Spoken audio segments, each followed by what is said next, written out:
platicando sobre el libro El alma de la toga de Ángel Osorio. En esta ocasión les platicaré de la página 63 al 150, que en el transcurso de esta lectura son 6 capítulos, en el cual el primero se titula La chicana.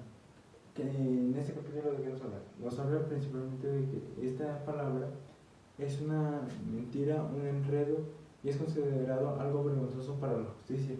Pues esto llega a ser el último recurso de los abogados en sus casos, ya que si no les funcionaron sus conceptos de, ahora sí, de buena fe, de consciente honesto, tienen que utilizar la chicana como un método de manipulación hacia el juez y ver si así pueden ganar. Pues este es su último recurso. En este capítulo que nos quiere dar a entender que los abogados tienden a ganar sus juicios, por así decirlo, que sí o sí tienen que ganarlos, ya sea con sus actos de buena fe o con actos de mala fe. En esta ocasión se podría decir que es la chicana. Por siguiente capítulo se llama la sensibilidad. ¿Qué nos quiere dar a entender en esto?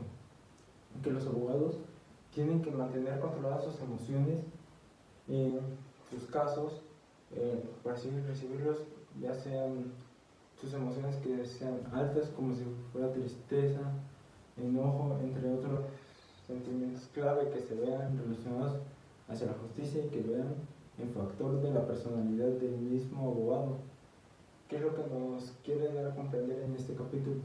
Que el mismo abogado tiene que aprender a controlar sus sentimientos en sus juicios, ya que pueden haber casos demasiado dolorosos en los que se pueden ver involucrados.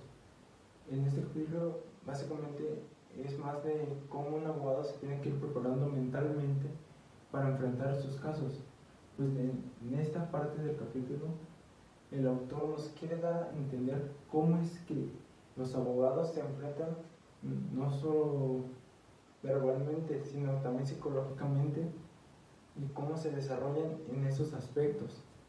Como siguiente capítulo nos da el tema de la independencia. ¿Qué nos quiere dar a entender en este capítulo? Que el abogado tiende a depender a veces de sí mismo, entre su conocimiento y su capacidad para resolver los casos que ha recibido. ¿Qué nos quiere dar esto? Que en el caso de los abogados se tiende a ver como una profesión muy liberal. ¿A qué se quiere decir esto? Que se vive una plena libertad relacionada con las leyes. ¿Cómo es que estos se manifiestan en la sociedad? ¿Y cómo es que están plenamente desarrollados? ¿Y cómo es que están unidas su propia personalidad y su independencia hacia los juicios? ¿Por qué? Porque tienden a depender de ellos mismos en el momento que van a defender a su cliente. En conclusión, en este capítulo nos quiere dar a conocer cómo es la independencia de cada abogado. Cada abogado es dependiente de sí mismo, aunque la idea que nos quiere dar es como que aunque sea en un bufete de abogados, no nos quiere decir que todos lo apoyen al mismo, porque él dependerá de sí mismo en sus casos a defender. El siguiente capítulo se llama el trabajo. En este capítulo nos quiere dar a entender que un abogado no va a depender solamente de su título, también va a depender de muchas cosas, de su capacidad de razonar. No solamente por leerlo, un libro de leyes ya va a saber todo, sino también nos quiere dar a conocer qué es su capacidad de hablar y qué es lo que quiere dar a expresar de sus conocimientos y cómo defender a sus clientes. También nos habla mucho sobre su prestigio al pararse enfrente de los juzgados y enfrente del podio al que va a dar a explicar el caso que está defendiendo. Como siguiente capítulo nos presenta el concepto y el título de la palabra. ¿Qué nos quieren dar a conocer en este capítulo? Este capítulo resumido es que la palabra es lo más importante de un abogado. ¿Por qué? Porque es su forma de expresión. Sí, ante toda manera, el abogado tiene que aprender a hablar y tiene que saber expresarse a través de las palabras y los verbos. Porque los verbos es una su modo de hablar dependerá mucho de los casos. Pues ya que con esto los verbos son importantes, pues son una manera de la misma conciencia cómo se expresa. En pocas palabras, este tema de la palabra quiere dar a entender que un abogado, si no es bueno hablando, no será bueno defendiendo. Esto se ve reflejado para saber transmitir el mensaje de qué es lo que quiere lograr.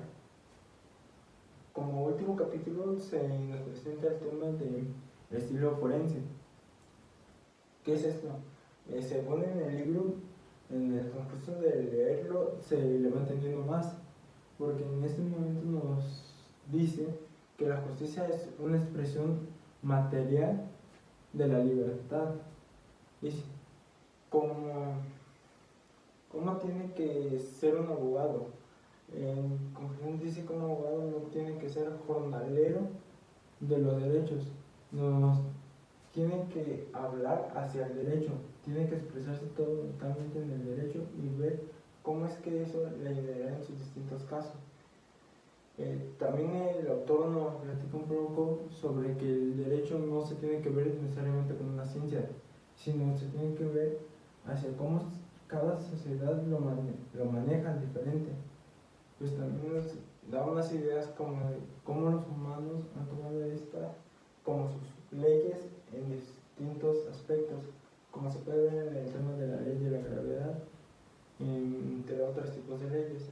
Básicamente, ese concepto del estilo forense nos quiere dar a entender cómo es la organización de un abogado dentro de los derechos y cómo es que los pueden interpretar las leyes con el derecho y ver cómo es que esto funciona dentro de su vocación.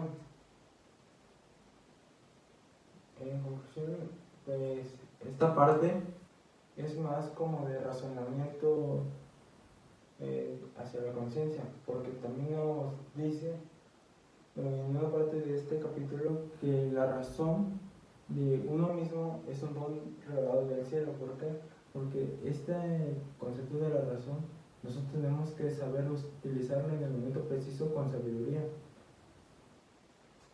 Bueno, gracias, esto ha sido todo por este video.